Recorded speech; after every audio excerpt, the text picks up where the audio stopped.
नमस्कार, मैं आस्था। मेरे चैनल वृंदे राखी पर आपका स्वागत है। आज मैं आपको इस वीडियो में कुछ बहुत ही खास बात कहना चाहती हूँ, करना चाहती हूँ, क्योंकि आजकल लोग शुद्धि अशुद्धि का ध्यान नहीं रखते हैं। रसोई में जूठ फूट का बिल्कुल भी परहेज नहीं करते हैं। आजकल लोग अपने जीवन से शुद्धता को खत्म करते जा रहे हैं। भगवान ऐसे घर का जो भोजन है, ऐसे घर का जो प्रसाद है, वह स्वीकार नहीं करते हैं। हमारे घर की जो रसोई है वह सबसे शुद्ध स्थान होना चाहिए और है। रसोई हमारे घर में मंदिर की तरह ही साफ सुथरा और पूज्य होता है। रसोई घर, हर घर का जो प्राण है वह रसोई घर ही है। तो रसोई घर से जुड़ी हुई कुछ खास बातें मैं आपको बताने जा रही हूँ, जिसके बगैर ना हम भगवान को संतुष्ट कर सकते हैं, ना पुण्य को प्राप्त कर सकते हैं, ना ही साधु संतों की स्वच्छ सेवा कर सकते हैं। तो मैं आपसे ये कहना चाहती हूँ कि रसोई में हमें शुद्धि अशुद्धि का विशेष ध्यान किस प्रकार रखना चाहिए। हमने कई बार देखा है कि लोग खाना खाते हैं और अपनी थाली ले आकर, जो उसकी जूठी थाली होती है, वह लाकर उस शेल्फ पर रख देते हैं जिसके ऊपर गैस पड़ा होता है, जो कि बहुत ही गलत है। जिस शेल्फ पर हमारा गैस पड़ा है, हम खाना बनाते हैं, जिस पर हम खाना बनाकर रखते हैं, उस पर हमें जूठे प्लेट नहीं रखने चाहिए। ना ही हमारा जूठा खाना किसी बर्तन में डालकर उस शेल्फ पर होना चाहिए। आजकल हमारी रसोई घर में ही बर्तन मांजने के लिए सिंक लगा होता है। ये तो बड़ी बात है ही कि रसोई में सिंक लगा होता है और बगल में ही हमारा गैस भी होता है जहां हम खाना बनाते हैं, तो कोई परहेज नहीं रह सकता। तो हमें कोशिश करनी चाहिए कि हम अपना सिंक इस प्रकार लगाएं कि हमारे गैस का शेल्फ अलग हो जाए। दूसरी बात यह है कि अगर आपके घर में गैस के शेल्फ वाले पर ही आपका जो सिंक लगा है जिसमें आप बर्तन मांज रहे हैं, तो उसकी कम से कम इतनी दूरी तो हो कि उसका जो छींटा है वह ना जाए। हालांकि रसोई में तो बर्तन मांजने के लिए व्यवस्था होनी ही नहीं चाहिए, रसोई से बाहर होनी चाहिए, जो कि हमारे पुराने समय में हुआ करती थी। आप सिंक बाहर भी रसोई के लगवा सकते हैं, लेकिन अगर आपके घर में रसोई के अंदर सिंक है तो आप थोड़ी सी शुद्धता का ध्यान अपनी तरफ से जरूर रखें। जो त्रुटियां हैं जिसका हल आप नहीं कर सकते, अगर कर सकते हैं तो जरूर करें, नहीं कर सकते हैं तो आप इस पर विचार करें कि यह कितना गलत है।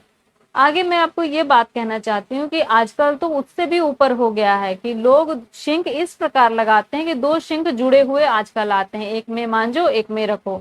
कुछ लोग तो उसका प्रयोग ही बड़ा गलत करते हैं, एक तरफ बर्तन मांज धोकर दूसरी तरफ रख देते हैं और उसी में से निकालकर यूज करते हैं, जो कि बहुत ही गलत है। तो उस सिंक का यूज आप इस प्रकार कर सकते हैं कि आप बर्तनों को मांजकर उसमें रखें, फिर धोकर आप जहां बर्तन रखते हैं आप उसके ऊपर रखें। उस सिंक में, चाहे वो दोनों सिंक साफ सुथरे ही क्यों ना हो, वो सिंक आपके जूठे हैं, क्योंकि एक तरफ जूठा बर्तन पड़ा है, दूसरी तरफ धुला भी पड़ा है, तो भी वह जूठा ही होगा। तो आप जूठे का परहेज जरूर करें। उसके बाद मैं आपको ये कहना चाहती हूँ कि हम आजकल अपनी रसोई में प्लास्टिक के बर्तनों का बहुत यूज करते हैं। तो प्लास्टिक के बर्तनों का यूज करने से हमें थोड़ा परहेज करना चाहिए, क्योंकि प्लास्टिक के जो बर्तन है वो शुद्ध नहीं होते हैं, उसे मांजने पर भी वो शुद्ध नहीं हो सकते हैं। प्लास्टिक के जो बर्तन हैं बाकी जूठे बर्तनों के साथ ही मांजते हैं तो वो जूठा ही रहता है। प्लास्टिक के बर्तन कभी शुद्ध नहीं होते, वो सिर्फ देखने में साफ सुथरा लगता है, उसमें शुद्धता नहीं होती है। साथ ही हमें अपने रसोई में इस्तेमाल कर रहे बर्तनों पर भी ध्यान रखना चाहिए कि जिन बर्तनों में हम खाना बना रहे हैं, चाय बना रहे हैं, दूध गर्म कर रहे हैं, उनको हम नित्य मांज रहे हैं तो अच्छे से मांजे। कुछ बर्तनों को हम ऐसा भी देखते हैं कई घरों में कि उन बर्तनों के अंदर कुछ जमा होता है, वो मांजने पर भी नहीं जाता। वो इसलिए होता है कि आप बार बार उस बर्तन में कुछ ना कुछ बनाते चले जा रहे हैं और उसका पूरी तरह से आप उसकी सफाई नहीं कर रहे हैं, तो वो धीरे धीरे कठोर हो जाता है, वह दाग के रूप में बर्तनों में रह जाता है, और वह दाग कुछ और नहीं, वह जूठा कूठा ही है। लोग चाय पत्ती, जिससे हम चाय बनाते हैं और चाय को छानते हैं, तो जो चाय छन्नी होती है उसमें चाय पत्ती जमने लग जाती है। आपने देखी होगी कि चाय छन्नी जो होती है उसमें चाय पत्ती जमने लग जाती है थोड़े समय इस्तेमाल के बाद। तो ऐसी चाय छन्नी को हमें तुरंत ही बदल लेना चाहिए। पहले तो मांजते धोते समय हमें उसका ध्यान रखना चाहिए कि उसमें चाय पत्ती जमा होनी शुरू ना हो। अगर उसमें चाय पत्ती जमा होनी शुरू हो गई है तो उसे बदल देना चाहिए, क्योंकि हम उससे चाय छानते हैं, फिर हम उसको मांजते धोते हैं। मांजने वाला तो एक ही चीज हम यूज करते हैं सभी बर्तनों को मांजने के लिए, तो वो जूठा होता है। जिस जिस बर्तन को हम मांजे वो शुद्ध हो जाना चाहिए। इसके लिए हमें ध्यान रखना चाहिए कि बर्तन में कुछ लगा ना रह जाए। तो चाय छन्नी में चाय पत्ती लगी रह जाती है तो वो भी आपका अशुद्ध हो चुका है। प्लास्टिक की चाय छन्नी का आप इस्तेमाल ना करें तो वो ज्यादा बेहतर है। में इस प्रकार जूठा कूठा का ध्यान रखना चाहिए। अपने रसोई के बर्तनों को मांजने के बाद हमें जरूर देखना चाहिए कि उसमें दाग ना रह रहे हों। धीरे धीरे वह दाग रहने लग जाएंगे तो वो बर्तन आपके इस्तेमाल के लायक नहीं रह जाएगा, क्योंकि वो अशुद्ध हो जाता है। भगवान के लिए जब भी आप किसी बर्तन का यूज करें तो ध्यान रखें वह प्लास्टिक का ना हो। और रसोई में आपको बहुत सारे ऐसे परहेज हैं जो करने चाहिए। रसोई में आपको डस्टबिन वो नहीं रखना चाहिए जिसमें आप जूठा खाना डालते हो। जूठे खाने के लिए जो डस्टबिन है वह आप बाहर रखें, और वह जो डस्टबिन है वह आपके रसोई के अंदर नहीं होना चाहिए। आजकल लोग घर में कुत्ता रखते हैं, कुत्ते को पालते हैं, उनका खाना पीना सब करते हैं, और कुत्ते के जो बर्तन होते हैं जो जूठे होते हैं उसको वह रसोई तक में लेकर जाते हैं। यह बहुत गलत है। रसोई हमारा मंदिर की तरह होना चाहिए।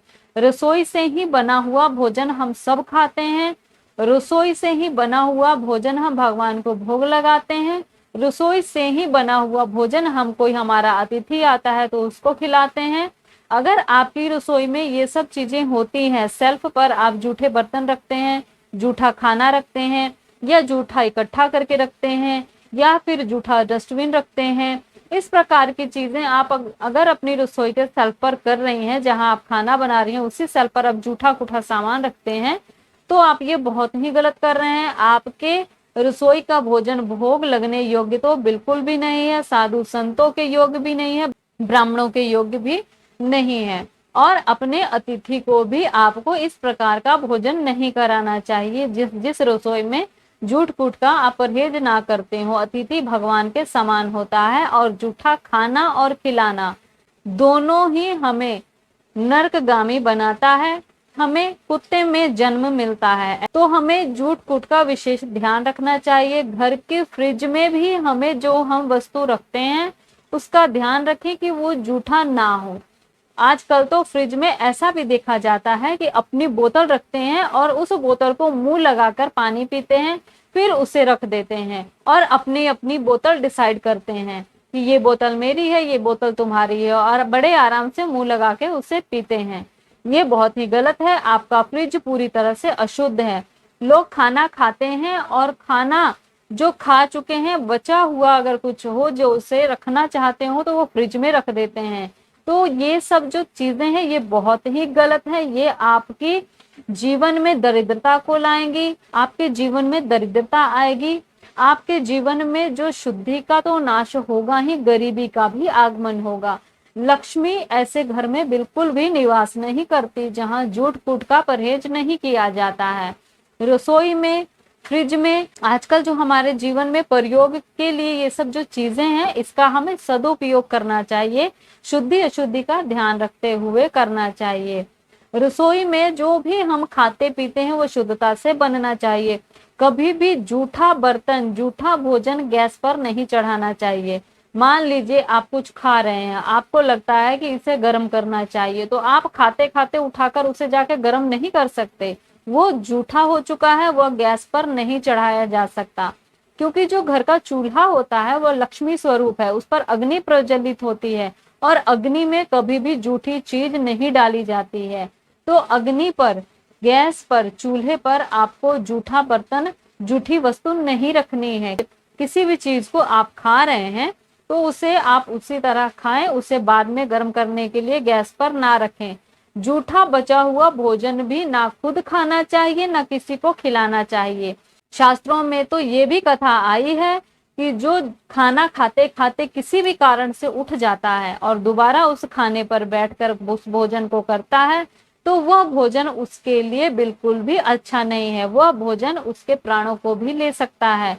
ऐसा भोजन नहीं करना चाहिए। ऐसा भोजन करने से रोग उत्पन्न होते हैं और व्यक्ति के लिए बिल्कुल भी वह अच्छा नहीं है।